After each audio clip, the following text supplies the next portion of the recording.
Gospel 1600 is, hallelujah, 1600, and it is time for another show. That's right. It is the Community Corner with KevyKev, and we're glad to have you with us on Gospel 1600, St. Louis's gospel station, as well as joining us on social media, on Facebook, on YouTube. We're glad to be in the house. KevyKev, back at you for another one, and thanks so much for being with us. A lot to get to, a lot to talk about, and I'm excited. I'm always excited to get going. Big shout out, of course, to our producer here, Ed Grider. He's over here doing his things. We used to say back on the radio the ones and twos, but I guess with the video, maybe, I don't know. I can't even say the threes and fours on this one, but he's got it going on, y'all. He's got the buttons, and he's got it going on. And, of course, as always, our intern AT, that is Aris Taylor. And Aris, a senior at Carnahan High School. Aris, you counting down to graduation and all those great senior activities, right? Good plans and things on the way. And full disclosure, because Aris told us a couple weeks ago she's headed to Loyola of Chicago to do great things there. So again, congratulations to her, and of course all of our seniors, the senior class of 2023, as it is truly that time of the year. This is a great time of the year for those graduates at all levels, of course, and their families. Big shout-outs and big congrats to you all. KevyKev, and we in the house talking about things. I got to always kick a little sports now, because that's what I like to do. And Ed's got it going on with Zulu Sports, so he won't mind. Hey, we got to get our Battlehawks going, man. They came up short in a tough one at the Battle Dome the other day, and so now they're in a position where in the following week they have got to win the game, and they need there's some situations there. There's some contingencies there on getting into the tiebreakers. These things can be always interesting because there's like a series of scenarios that can happen. First of all, in the upcoming week, if the Battlehawks win and Seattle loses, they're in. Case closed, they're in, like that. If the Battlehawks lose, Seattle wins, then Seattle is in. All right, so the Battlehawks have to win. They have to win this thing. If the Battlehawks lose and Seattle loses, then St. Louis gets in the playoffs as their fourth loss as a non-divisional matchup. That was against Orlando, and Seattle would have 4 divisional losses. So the Battlehawks would get that. Both teams lose, the Battlehawks still gets in. We know Coach Anthony Beck doesn't want that. So the first thing is to win. Fourth tiebreaker would be if the Battlehawks win, Seattle wins. If that happens, then the Battlehawks, they need to score 19 more points versus Orlando, the team they play in the last week, than Seattle scores against Vegas. And they still must rank first in total points against to win the tiebreaker.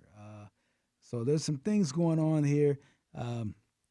Tough one for them because they had a chance to just seal it off at home, and they came up short against Seattle. So got to be wishing the Battlehawks to get this win. I say the easiest thing is the Battlehawks win and Seattle loses, and then we can put everything in the rest, right? Yeah, that's what you really want to see happen. That's what we're looking for. So they gotta get that going on, and so we wishing, hoping for that. Also, a week ago we had Jackie Robinson Day, of course, which is the ceremonious April the 15th. And you know what? I got to say this too. I have to say this, that baseball, they do it right with the 42. All the players were in the 42, and it is just a recognition of Jackie Robinson, great man, great baseball player, a great leader for the cause and everything. Baseball, I think the MLB gets it right with Jackie Robinson Day. They really do, and it was great to see the Cardinals involved with it, and just it was really a awesome celebration there with that. So big shout out to them, the MLB, for getting that right. That was really great to see. A lot of headlines and things taking place here. Was talking with Ed, and we were having a discussion about an issue happening here locally involved car dealerships and a discrimination discrimination case involving um, involving a Mercedes-Benz dealership here, and it deals with the treatment of African Americans and essentially discriminating against them. Real clear episode here. They lost the case, and I'm talking about TriStar Imports. $1.8 million was the lawsuit in which they were found guilty of discriminating against black customers with regard to just how they handle their business.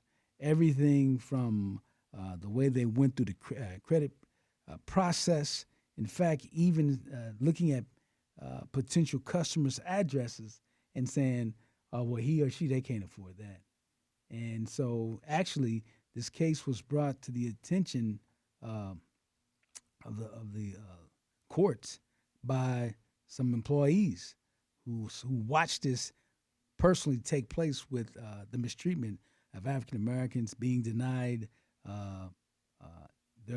being denied their ability to buy the cars based on unfair practices. And again, Ed, $1.8 million was what the lawsuit was settled for with TriStar Imports. And again, even to the point of not even taking the customers' checks. They had evidence where they accepted checks from white customers and would not accept checks from black customers. So this was just blatant racism situation. And this was revealed and covered as well by a report from KSDK Channel 5 who reported on this incident happening. And then to go along with that, the situation kind of continues with another local dealership. This time they were really forced to pay a $10 million fine. That's right. You heard me say it right, folks. $10 million in their treatment of African American, Latino customers, with the way they handled their business and the way that they discriminated. And this was taking place with the Napleton. It was the Napleton auto that involved with this. And I know you were looking at this, and it was really just blatant again. Again, the FTC, the Federal Trade Commission, they report 60 pages long about what they did.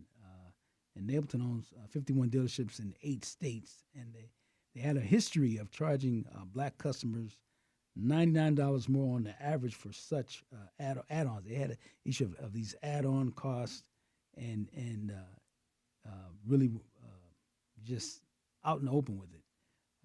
Again, they had a report of one customer paying nearly $4,000 in add-on fees from Napleton.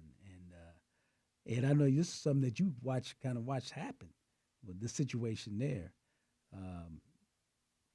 Can you speak on just kind of like some of the practices they did with this discrimination? As we'll get your mic on here. Y'all can't see Ed, but I get his mic on here. So you. I should probably sit over there. Oh, you over there? Well, here. Let me help you out here. Ed's the guy you never get to see. You never get to see him, but he's been really following this story. How much time? We got enough time. You can get it done in 3 minutes, right? 2.5. Or you need a little extra time.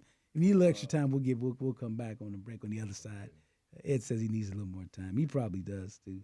But yeah, we're watching that situation. That situation's already been handled though. But just something that was been in the news about these practices when it comes to purchasing these vehicles, and in the case with the Mercedes deal, I think one of the witnesses said it best. I mean, how do you go through a process of discriminating against somebody when they're coming in to purchase a Mercedes Benz? Obviously, they have the wherewithal to even be in that position to even purchase vehicles like that. So this was just some outright discrimination here, and it's good that they were caught on the carpet on both in both instances. So, and we'll get a chance to talk more about that with Ed. I know he's going to have some thoughts on it, and he's like I said, he's really kind of delved into this and looked at some of the specifics involving, in particular, the Napleton situation. So we are coming up on a timeout here, and we're going to come back. Going to talk about just the St. Louis area, growing up in St. Louis, going back some years, the 40s up to the present. And I kind of, this sparked an idea, and I'm full disclosure. I get a chance to talk to my uncle. He's lives in the East Coast, New Jersey area now, but grew up here in St. Louis, and he's in his 80s now. And he has some, of course, some fond memories of growing up here in the STL, and of course also some challenging times as well. And this kind of made me think about him when we were discussing the whole situation with the Mill Creek and the Mill Creek residents, and of course they have been receiving recognition and just people learning about the history of that African American neighborhood, of course, with City SC coming on board and City SC making it their business to put together a tribute to the families that were actually uprooted from the area moving into downtown. So that's coming up. And so stay locked in for that. This is Gospel 1600. All righty. Did good, BJ. I'm good on the clock. Good on the clock here, folks. Facebook fam, we staying out of trouble here. It's a new day, Harris. Making it happen. All right. To be in the shot.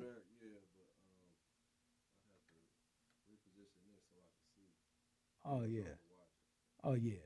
Yeah. So I tell you what, I'm gonna let me I think I'm ready to make the call now.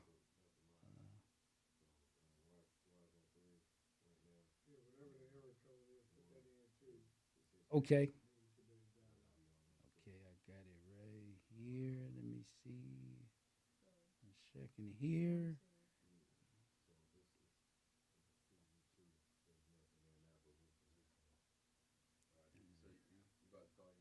Yeah. Okay, let me just do this here. Okay, so just I'm ready, right? I can just put the numbers in, right? B. I got it. Oh yeah. Oh, you got the audio on? It's got a. Okay, I don't say the number out. I'm gonna say 7779311, right? I want. You don't know what that is, though, do you? Ed? Yeah, Ed don't know Yeah, that. put the area code in. Uh oh, I think I did that wrong. Can I go back? Can I go back up here? B. See, I really did put 7. He was thinking it. I was thinking about it. See, you don't know what that is, Ed? Okay. Eris, you ever heard of the time? Okay. Eris know about the time. Oh, you did? Okay. I saw him. Oh yeah. And Jerome had his mirror. Yeah, put the area code in first. Okay, let me put the area code in.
got my mic on. Now the mic's on Facebook too now, right? They got it. Oh, okay, yes. All right. They let me know, Uncle Sonny, they ready. Okay.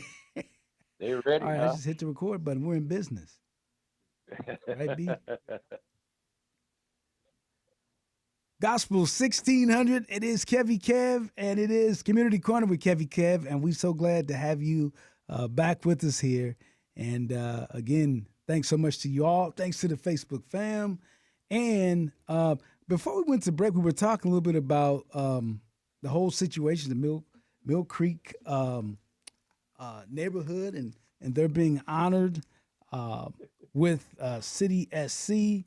And so now we're going to get a chance. We're going to actually talk a little bit about growing up in St. Louis and during that time. And I'm talking about the 40s, 50s. We're going to bring it all the way up to now. And so I'm so happy to have joining us right now. This is Reverend Tom Cully, who we're about to talk to right now.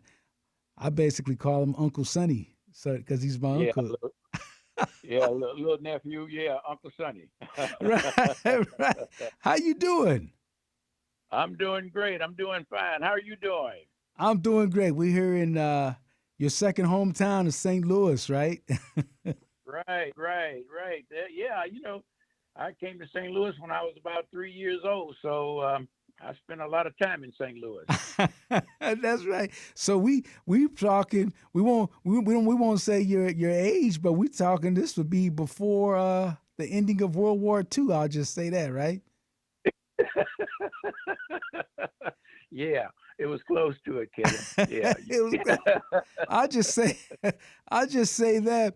But no, this is awesome, and of course, our family, your family, part of that migration from the South up moving north, right? That was all part Oh, of it.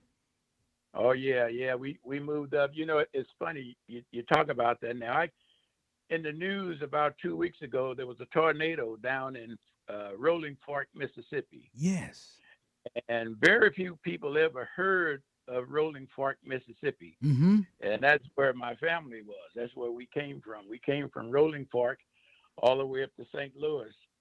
And I always tell the joke that when the African Americans were leaving the South and they were going north, the ones who had a little money, they made it all the way to Chicago. And some of them stopped. We didn't have a lot of money, so we stopped in St. Louis. We got about half If about four. Yeah, if we'd had more money, we might have made it to Indiana. But some of our relatives made it to Indiana. Some made it to Chicago. But my father didn't have a lot of money, so we stopped in St. Louis. And settled there in St. Louis, and wow, that's it. And you know what? And I actually mentioned this too, Uncle Sonny, 2 weeks ago when that tornado did happen. I mentioned that Rolling Fork. I said my mother was from Rolling Fork, and if you remember, a few days later there was one in a town in Wynne, Arkansas. Yes. And that's where my dad was from. Right. Johnny was from Wynn. Yeah. Right. So we talked about that. It was just really interesting that both my parents' roots were in both of those two cities, and certainly they had a lot of devastation in both of those. And of course, our prayers and thoughts are still with the residents of those two towns for sure. Right.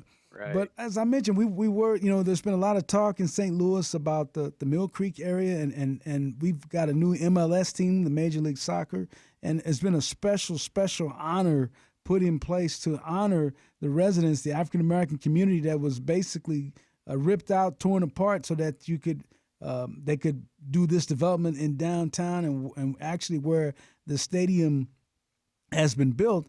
And as part of that, the soccer team, City SC, they recognized that. They did a outstanding job of the research, and they found historians, people, residents from the area, and they have a really tremendous, outstanding tribute to the community.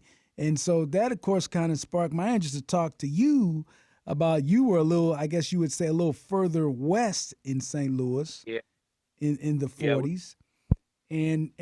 But to get you to just kind of talk about what it was like growing up in St. Louis, as a child in the 40s and into the 50s, and of course on into the civil rights movement that we saw in the 60s. Oh yeah, yeah. Growing up in St. Louis was great back then, Kevin. And you mentioned the Mill Creek, and I was looking at that article with Mr. Gallagher, and he was talking all about what happened down that way. And what was funny about that was the people in the Mill Creek area primarily went to Vashon High School, Hmm. and we were a little bit further west. We were in the 4500 on Martin Luther King. So that's a little bit that's in Sumner High School's district. So growing up, we knew about Mill Creek, but by that time we were moving from Hills Terrace to the 5100 on Northland. So we were on the move. But growing up, let me just share with you. Growing up, I remember Charles Barkley had said something about the basketball players were not shouldn't be role models, and I kind of agree with him in a way because when I grew up, the role models were the black guys, the African Americans who had their own businesses. And I grew up right there on Hills Terrace where Dewey Dismuke had the standard service station. And all of the guys who worked for him, they were mechanics and they knew how to work on cars. And across the street from him was Mr. Pete. We called him Mr. Pete, but he owned the store that sold televisions and radios, and he did the repair work on TVs. So that was a hero of mine. And we're So it was, talking the 1940s, late 1940s, right? 47, 48. yeah, 1946, 47, right in that area. And you had Mr. Triplett, who owned the cab company. The Allen Cab Company, the Marcella Cab Company. I'm talking about times when St. Louis was definitely segregated. Mm-hmm. So you weren't riding in Laclede, and you weren't riding in yellow cabs. Right. You were calling the Allen Cab Company or the Marcella Cab Company Absolutely. if you wanted to go somewhere. Yes. It's So, interesting when oh, go ahead. I'm sorry. Go ahead. no, go ahead. I was just going to say you were talking about a time when St. Louis was definitely segregated. Now, I know you love baseball. And, of course, in 40 – and it's interesting, too, because we just had Jackie Robinson Day, okay, right? So when he breaks in 1947 with Brooklyn, you and other African-Americans, blacks that love baseball – the Cardinals had segregated seating, so blacks could only sit in a section of the stadium known as the pavilion. Kevin, it's hard for people to believe that, but when my Uncle James Pinkins, along with my father James Cully, when we would go to the baseball game, Sportsman's Park over on Grand Avenue, Mm-hmm. we Stadium sat 1. in the pavilion. I mean, you couldn't sit in the bleachers, and the rest of the stadium, you couldn't sit there either. So you sat in the pavilion, which was actually in right field. And when we went, Stan Musial, number 6, Stan the Man, was the right fielder. So he would always tip his hat to us and wave at us. So we all loved Stan Musial. Said Musial had a following of black fans because they were out with them in right field, right? Yeah, exactly. So he would do things like if you get a ball, catch a ball, rather than throwing it back into the infield, he might throw it up into the stands to us. So that was great back then. Mm-hmm. That's pretty special. I know you talked about that, and of course, we do know that Jackie Robinson did have problems in St. Louis. Of course, well documented and spelled out really. If you saw the movie 42 about the whole Exactly. Enos Slaughter situation of being spiked, Spiked him, yes. Well, interesting about that is it's funny now because I know I wouldn't say the last time I was in St. Louis, but I remember St. Louis. People in St. Louis started wearing red caps with the St. Louis St. Louis logo on the front for the St. Louis Cardinals. But when I was coming up, we would not wear a red cap. We wouldn't. We had to have a blue cap with the B on it for Brooklyn Dodgers. Uh-huh. Although we were in St. Louis, we wanted to be like Jackie Robinson. I mean, we weren't worrying about Pee Wee Reese and but we wanted to be Jackie Robinson. So we wore the blue caps with B. And it wasn't until later on, maybe in high school, somewhere along there, where people started feeling comfortable wearing a red cap. Yeah. I'll be honest, growing up, and of course I came along much later and growing up watching baseball in the 70s, but my dad, he still couldn't really get with the Cardinals because of that, because of course Jackie Robinson had the fans all over the country that they were and still Dodger fans that don't live anywhere near LA. Of course, people were upset when they moved out of Brooklyn anyway to go to LA, but and you're much closer to Brooklyn, just across the river from it now, but Right. absolutely. Right in New Jersey. But it was funny, but like I said, growing up and going to Code Brilliant, I know some of your listeners probably remember Code Brilliant. Of course, last time I was in St. Louis, there's no houses around Code Brilliant right now, but Code Brilliant was the feeder school for Sumner. Mm-hmm.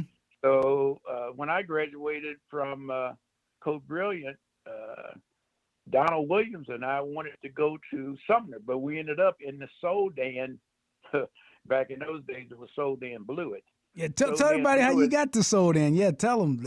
Yeah, that was in 1954. The colleges integrated in St. Louis. So Harris and Stowe Teachers College, they integrated. And then in 1955, the grade schools, the high schools integrated.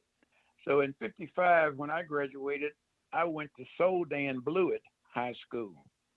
And some of the other folks, they ended up at Bow Mountain and places like that. Those were all white schools. And after 1 year at Soldan, Donald and I decided we didn't want to stay at Soldan because we had gone to Sumner. I think the St. Louis Symphony Orchestra had a concert, and all of the high schools could go to Sumner for that concert. And when we went to Sumner and we saw that maroon and white and those guys coming out of down the hall with those nice V-neck sweaters with that big S on the front, all of the girls came with their little skirts, tight skirts, and they had their little student council badges on their little hip and everything. Donald and I looked at us, and we were standing there in our blue jeans. He said, "Man, look, we got to go to Sumner." And back in those days, Sumner would not allow. They had a dress code. You couldn't wear blue jeans. You had to wear dress pants or khakis to school. Wow. So the next year, Donald and I said, "Man, we're leaving Soldan. We're going to Sumner," and we all registered for Sumner, and we that's where we went. Wow. So I spent 3 years at Sumner. 1 year at Soldan and 3 years at Sumner. Well, that's really interesting how that happened. I also remember you telling me a story how at that time when you went to Soldan, you were kind of told there weren't going to be any African Americans on the baseball team. That you wanted to play baseball. Oh, look, Kevin. I played baseball all the way up, man, through the what was our league back? Corey League. I played Corey League baseball all the way up, and then we got to high school, and I went out for the baseball team, and it was rough. I remember Art Shamsky, who ended up playing for the Mets. Art Shamsky was on the team, and I said, I can play as well as Art Shamsky can, but we got cut. Art stayed on the team. So maybe that was telling us something, because Art went on to become a professional, and I didn't. So, right. But hey, let me tell you, but I did play baseball at Harris. Yeah. So when I got to college, I played shortstop at Harris Teachers College, and that was That was a great experience too. Yeah, I think you might have been kind of Jackie Robinson in that league too, right? You were the only one. Well, let me Yeah. tell you, there's Okay. something there's said about being first. Being first is great, but really, you're just opening the door. It's the people who come after you. They're the ones who really get the benefits of being of it. I remember we played in Cape Girardeau. I guess it was Southeast Missouri State Yeah. University. Yeah. Seymour, right? Yeah. Right. There was only two of us on the team, and I was at the plate, and the ball was over my head, and the umpire saying strike one, and my I said, wait a minute. Then the ball bounced to the catcher, and he said strike two, and my coach came out and he says, listen, Tommy, just swing at anything. We know what's happening down here. Just swing at anything. Even the catcher on the other team was laughing. He was saying, hey man, wait a minute, come on. But that's the kind of things that we read into. It was kind of funny. But looking back at it, it was funny. But at the time, it wasn't. Right. I Sure. mean, you knew you could play baseball. You knew you had the skills, but you had to be twice as good as anybody else in order to make the team, and that just wasn't fair. Yeah, that I know that was tough, and you told me about those stories, and of course you told me that you actually got involved in the movement in St. Louis in the '60s, and kind of took some bruises and some cuts and scrapes as a result of making the Yeah, cause for civil rights. yeah, we took a little there, but it was. I'm trying to think of when it was. It was somewhere around. It had to be the '60s, '59, '60s, somewhere in there. We used to always go up to White Castle. There's a White Castle on the corner of Natural Bridge and Kings Highway, and I think it's still there. It's still there. Back then, the girls, the little white girls, wore blue uniforms with little red trims, and they would come out to the car. I don't know if you ever saw the movie American Graffiti. Yeah. It's Yeah. similar to that. So we would always drive our cars up, and we would raise the hoods up, and we would compare engines and all of that. That was our meeting place. And they would come out and wait on us to put the trays on the car. Now that was fine, but we could not go inside of White Castle and sit down and eat a hamburger. Mm. So that was the whole movement. The whole movement started when in St. Louis, some of the people might remember, we started boycotting White Castle. And some of the newspapers were behind that. I think the Argus and the American newspapers were instrumental in helping us, or at least writing stories about it. But at that time, we now I'm in college, and we're following Dr. Martin Luther King and all of that. So we were picketing White Castle, saying that we wanted to be able to go inside and sit down and eat a White Castle hamburger. Plus, we wanted to make sure that we had some African American young ladies working outside carrying the trays to the cars. So we got outside and we walked. The part that I remember so vividly was there was two white police officers standing on the corner when we were following Congressman, who was that? I think it was Clay. Mm-hmm. Uh, yeah, I think we were following him. He had us all together, and we were out there picketing and carrying on around White Castle when a carload of white guys came in there, got out of their cars with their sticks and their chains and everything. And I remember hearing him say, huddle up, and we all got together in sort of a huddle. That way, when folks were swinging sticks and chains, it didn't hit us individually. It hit us. The whole group could take their blunts of the force. And it wasn't until after they beat us for a little while, then the cops came over and said, "You guys break this up." And so they got in the cars and drove off. Nothing happened to them, and of course we kind of, looked at ourselves. Kind And of battered, huh? yeah, we went our way. But that was that was interesting. And we had some other things like Jefferson Bank. I remember we had some sit-ins down there, but that was doing, yeah, in the '60s. Yeah, back in the '60s. Wow. But It's you know what interesting. came out of it's funny. Now you mentioned Jackie Robinson. Now on April the 15th, 1964, 1963, I became the first African American to work for AT&T in that 10-state area down there on Olive Street. Mm-hmm. I sat down with Merle Bridgewater, who was a district manager at that superintendent at that time. He gave me the same speech that Jackie Robinson got when he entered into baseball. He told me, he says, Tommy, you're going to be working here in Southwestern Bell's building. You will be the first. They've never seen a black man working in the telegraph department. So we want you to take whatever they throw at you. Don't fight back. Don't get upset. And I will tell you when you can fight back.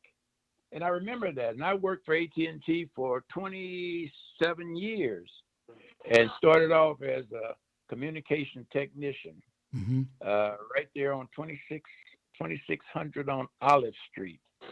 Merle Bridgewater was Wow. the district plant manager. Yes, yes, yes. Yeah, that was the I same remember speech Branch Rickey gave Jackie, you know. That he was the gave same one. Jackie. Matter of fact, it was April 15th, 1946. Was it 40? When did Jackie come in? 47. 47, April Yeah. 15, 47. Yep. He gave him the same speech, and it was so ironic that that same date, April Yeah. 15, That is 1960, ironic. That is. Well, I am 63, getting the same speech. speech. Well, listen, we're going to take a little time out here. We're going to come back, though. We're talking with Reverend Tom Cully. He's talking about growing up in St. Louis in the 40s, 50s, 60s. And we're going to move you up to 2023, all right? So you stand by. You stay with us. This is the Community Corner with KevyKev on Gospel 1600. All right. Great job there, Unc. Outstanding job. Hold on just a second. All right. Just a second. I And was trying to find you live, but I can't find you you live. can't find us live on the YouTube. I'm gonna, you know what, maybe I could do it here real quick. The Facebook fam, they'll bear with me just for a minute here, right, Ed? It's not saying yeah. It's not giving me it ain't giving me a thumbs up here like I was hoping I would get here. Hold on just a second. Huh? You don't? Oh wow, what's going on with that? Okay, wait a minute. Let's see. Wait a minute. You got on a St. Louis Cardinal cap. Yeah, I do. It's red. Okay. That red hat I you were talking about. I'm gonna, I'm gonna try to get it to you real quick here on. Wait a minute, I got you. You got it? Yeah, Okay, you if got that's it. you with that red, if that hold your hand up, make sure I got you. I'm raising my hands, hold my hands in the air, and wave them like we just don't care. Well, I don't have you Yes. in. I guess I got a recording of you then. Huh? I guess I got you. You might have a delay too. There might be a little bit of a delay. I probably ought to be raising my hands right about now, right? Oh, yeah. Did you scratch your head? Did I scratch my head? I think I Oh, did. there you go. Now I see you raising your hand. Yeah, I was kind of pumping them up. Yeah, that's Yeah, it. okay, there's the delay. Yeah, it's like a delay here. Yeah, yeah. So yeah, that's it. That's it. Well, I know we've been, you know, boy, I tell you, that was 22 minutes. The time flies by real fast, doesn't it? Oh yeah. So It just all I have 20 minutes, right? no. I can steal some more time here. Oh, okay. I'm still about 7 more minutes with you here. Because I'm looking at my list here. You know, some things I didn't get to you. You covered a whole lot, though. A lot of good stuff. So I tell you what, let me. So is Ed still there? Ed is still there. I don't know if he can hear now, though, but he can't hear. You don't have your. You don't. he's Eris, you can hear though, right? Well, just tell Ed that I'm a V mix expert now. So Uh-huh. I think I do. He said to tell you he's a V mix expert now. Let me see. Hold on for a second. 1 second here. I'm gonna get some reviews here, Ed. They're gonna talk about me. I know where it's coming from too. It's, uh, you need. Wait a second, Ed. Doggone it. You might just get one ear out of here. You want to try that? this one he was doing Okay. See, I should have had a picture of you in your robe. See, that's what I need. Should have had. Just because we are a gospel station here. yeah, that's right. I should have had that on. Put that on the screen. Uh, but I'm gonna. I got this time left. I'm gonna ask you a couple things about church and the way church has changed too since the pandemic and how pastors like yourself dealt with those Oh, things. You know, I wanna get you on that. And all right. So Eris, you at the controls now, huh?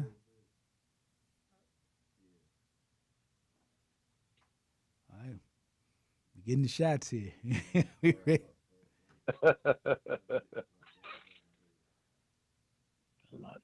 okay, he's off. Yeah. Oh yeah, we good. We good. We just finishing this up here. Yes, sir. This is the one All he right. was doing. Okay. You can hear now? Okay, Ed can hear now. He can hear. Okay, let me Okay, I Ed, want to thank. you on I'm mic a V mix expert. that's mic 4, isn't it, Ed? Guys, there he's the owner of the Argus newspaper Can on you the hear him St. over Louis. there, Eris? Can you hear Ed? Yeah, we can still hear him. Okay, you hearing him, Eris? Okay, all right, good. So we're fine. Okay, all right. Well, we're ready then. Here we go. Uncle Sonny, stand by. Here we go. All right. All right. Here we go. So start us on a wide shot, and then All right. Here we he's go. gonna talk. Cut to him on Hello. do All right. like about 10 or 15 seconds on the wide shot, Uh oh. and then I did. start on the wide shot, Did something. Uh oh. and then about Ed, I think I done 15 done seconds. something. You ain't drop him off, did you? No, not. But I think I'm doing something on the recording. It looks grayed out. I ain't never seen it look like that before.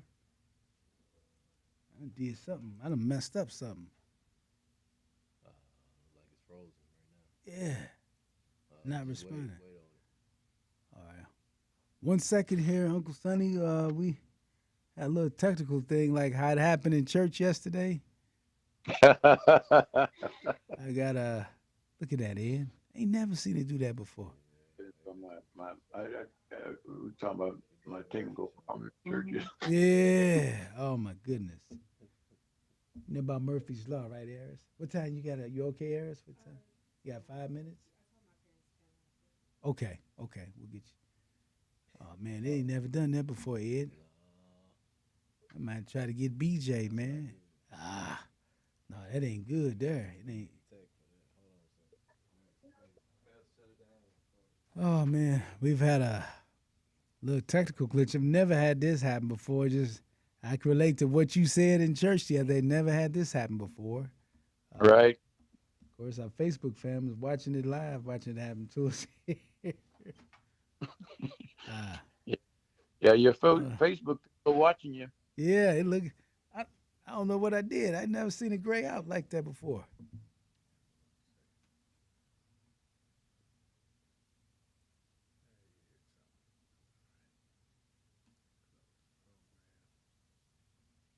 I won't lose what we had though, will we? What, that was the recorder? Yeah, that was a recorder. Did some. Our program director is in here looking at it now, looking at how to messed up his setup here. Never seen that screen.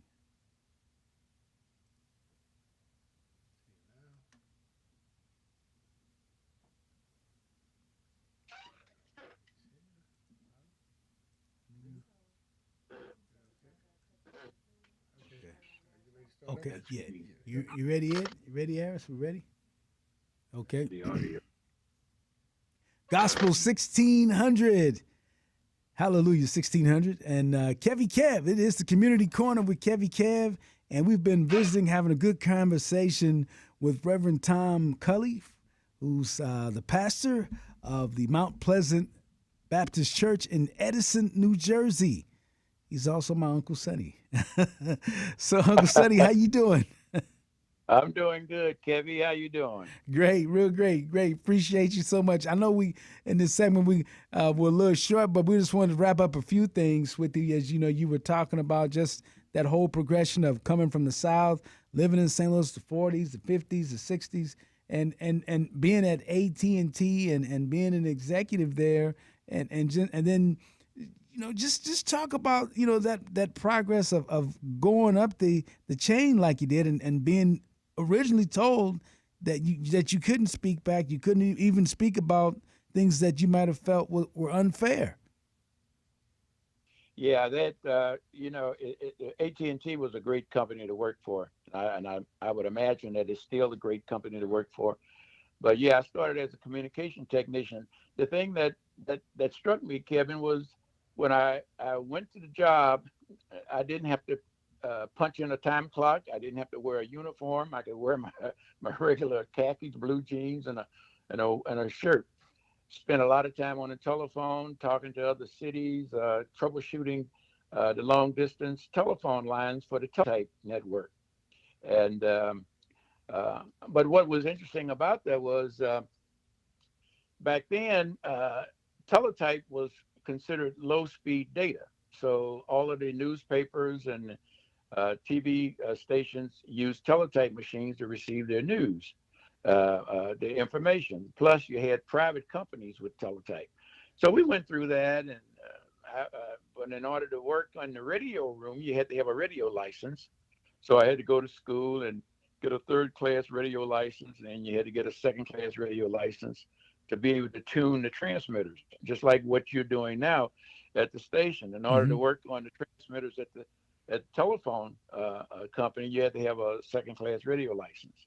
That was back in the days when microwave was the big thing. Nowadays, you got a lot of light guides and cable underground. But back then, you had a lot of microwave antennas. You might see those big old horns antennas sticking to the top of buildings. So I went through that, and after that, I got promoted to sales department, or worked as the Monsanto National Account Manager.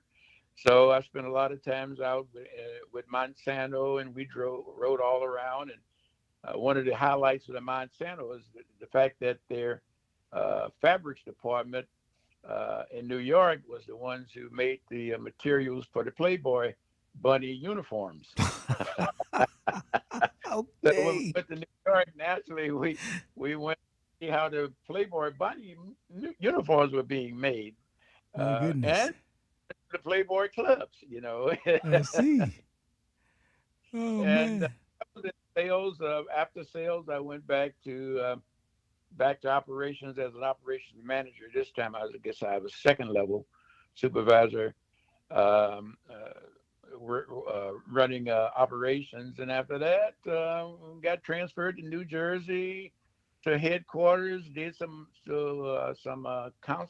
consulting work with Illinois Bell, and out in California, Texas, all over. Because now I'm a consultant. Back from that, got transferred to Kansas City. Now I'm a third level, working as education department, running the education management training center. And after that, I got transferred back to New Jersey. And no, from there I went to New York and went to Buffalo, became the upstate New York district manager. So that was a really nice job. Took care of everything in New York except for what was down in Manhattan. Highlight of that experience was working with the off bet track betting system, and it was just an interesting job. And From that, got transferred to New Jersey, was on my way to Atlanta, but the company started downsizing and I just retired in New Jersey. Didn't want to move anymore, huh? Didn't want to move anymore. We used to call that the American Training and Travel Company, AT&T. American Trading and Travel. That's AT&T. Oh wow, that is something. That is something, boy. But it was a great experience, great education. I got a lot of training in electronics, and I guess that's what's helping me right now in the church. And the fact that we can do streaming, a lot of that streaming knowledge I got from working with AT&T. Absolutely. So You know, you're talking about the church, and of course, you being a pastor and just coming through the pandemic. I was going to ask you about that, and I know you and I had conversations about that, is about people returning to church and of course streaming, and we're streaming here. That's what Ed does. He has a lot of success due to streaming now. But my question is, do you think people are not maybe moving back to church because of streaming, and certainly I've heard you talk about how you have to continue to do it as a pastor. yeah, it's a little bit of both, Kevin. Right now, the new normal is going to be a blended type ministry where you're streaming and you also have people in the building, because a lot of the churches were closed for a whole year, and but they still continue to exist by streaming over the YouTube or either their own website or what have you, or Facebook. So unfortunately, some of the people got in the habit of watching over the media, and they like it. So and then there are others who are still kind of concerned about the COVID.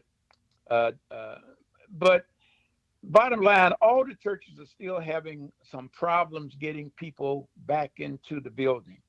Large churches, you might not notice it as much in the larger churches because they have a larger population. But most of the churches are still having the same issues getting people to come back. And I think it's going to get better, because I noticed even in our church yesterday, we had three guests, brand new people new to the neighborhood, and they saw the church and they decided they wanted to come in and see what it was all about. So I think the churches will continue to grow, but pastors are going to have to think a little bit differently. You now that people have gotten accustomed to seeing church on their church, not TD Jakes, but their church on the internet and on Facebook, and now they kind of like that.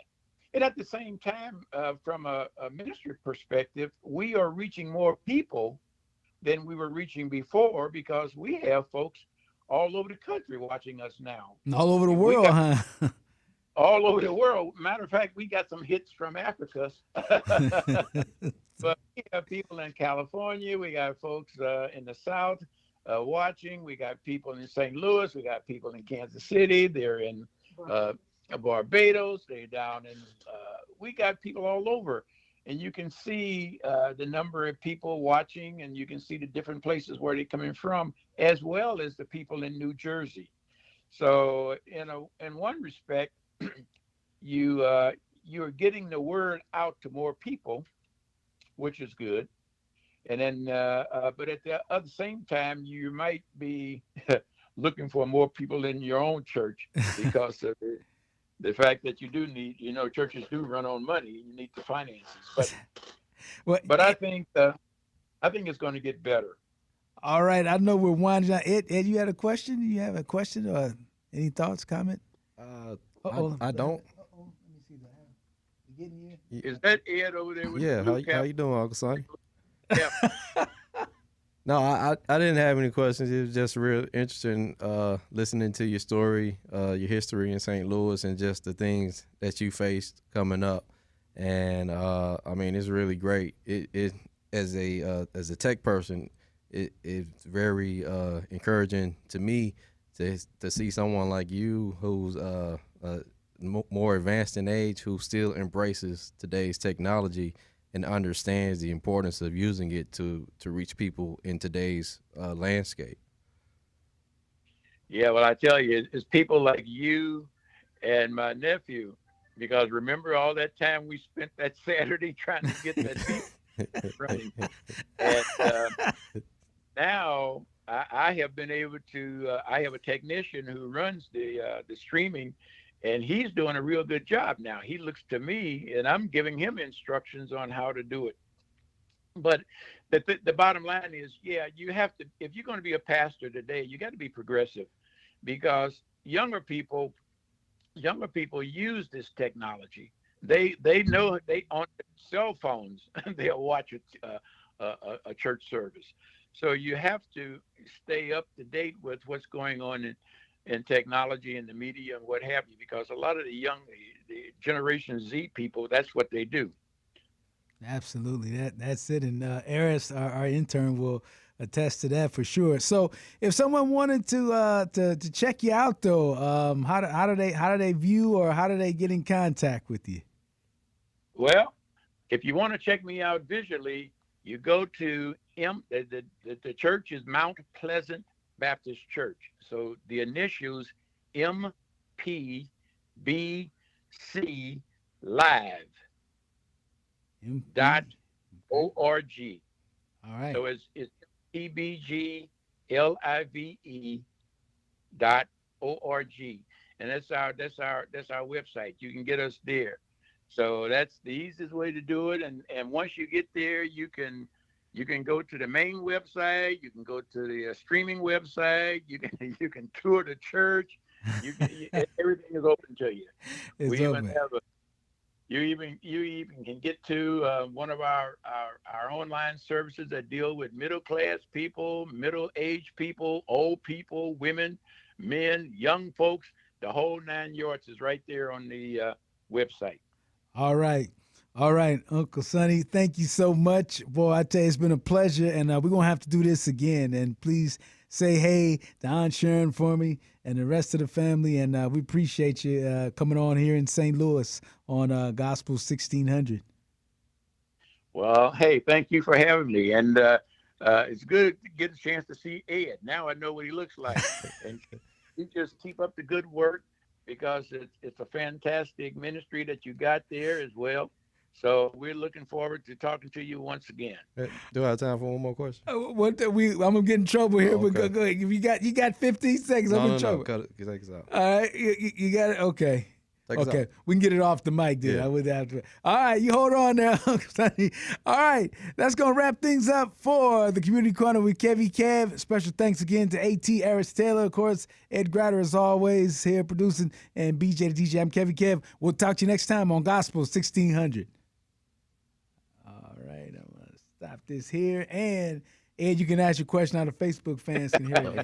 And A.T., we don't want to make you late either. You all right on time over there? Okay. Oh, you can just put it on wide now. Oh, if she got to leave. You not? No, I'm saying I stopped it here, so you. No, I'm just saying if she got to go, Oh, yeah, she if can you put us got on it, the yeah, wide shot yep. for Facebook. Well, you get them. They'll be right out here for you. They're right outside. Okay. All right. So, Uncle Sonny, I did want to ask one question for what would you say to other churches who are kind of hesitant about embracing the technology and streaming? What would I say to him? Well, like I said before, Ed, it's one of those things where the new normal, if you're going to spread the gospel, you're going to have to start thinking in terms of using the technology. One, because the younger people use the technology, and if you want to get to them, you got to do it. For example, let me give you this example. Now, when we stream all over the country, but we also ask for donations and contributions. Now, you need to know the technology just so that you can tell people the easy way to send money to your church. That's true. You need to know that young folks, because here's what we've been doing. We've been using credit cards, but I'm finding out from my grandkids, that they don't use credit cards. Right. They use apps on their phone. Right. So I have to now know that, hey, you got to use Cash App. You got to use some other. Is it one called way. Givelify? You familiar with that one? Givelify is it called? Is that... yeah, those kinds. See, you got to go with that kind of stuff, because if they say, well, Yeah. Reverend Coley, we want to send you something. What's the link that I send this to? Yeah, Eris looking for an app, right, Eris? They're not. Yeah. What's your? Give me your address so I can send your money off. Yeah, he can't tell her she can send her money on. I don't think that ain't gonna work. That ain't gonna work. That ain't gonna work. Yeah. or even to mail it to you, right? That ain't gonna work. Yeah, it's probably not. When last time you wrote a letter, Eris? It's been a minute. Yeah. See, she say, she, you know. Yeah, that was. If you are talking to the pastors, you got to think about what happened in the Bible. Now you got Paul, who did all that traveling around. You had Peter, who followed Paul all around. But at the same time, you can't do that today. But you can do it electronically. You can do it with technology. You can reach people. Even Jesus tells you that. You're going to do things that he wasn't able to do. Right. So those are the kinds of arguments that you have to make to the people that you're going to reach. And even in the book of Acts, when it tells you that, it says, right now, we want you to do it right here, but then you want to do it to the othermost parts of the world.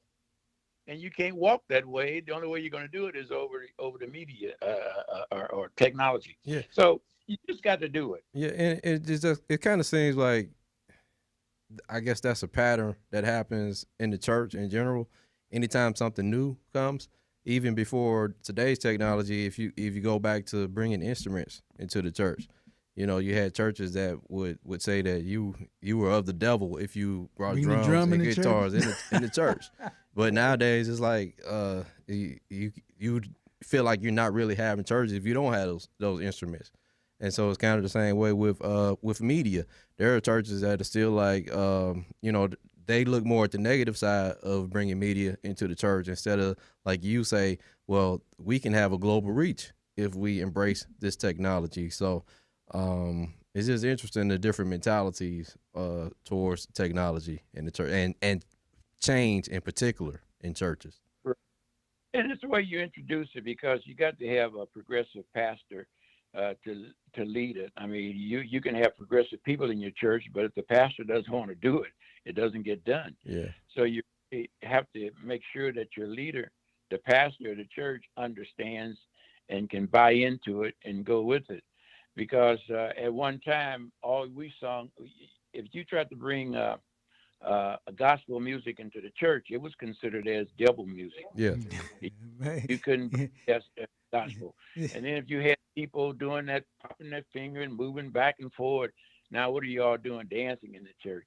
So you couldn't do that. Praise dance. So those things. But over a period of time now, and you can go to the other extreme, Ed, because some of these songs, contemporary songs, it sounds like the same thing that you would hear on a R&B station. Yeah. The only thing is, I love you, Jesus. Yeah. And the same song used to be, I love you, honey. It's the guy is crooning. Right. You would think that the guy is singing a regular, I love you, baby. And then they change baby to Jesus. Yeah. I love you, Jesus. Well, And Kirk Franklin had a lot of problems in the early days. He had it tough in the early days. Who was that? Kirk Franklin. Oh yeah. Well, he was appealing to the younger people, with stomp and jump and all of that.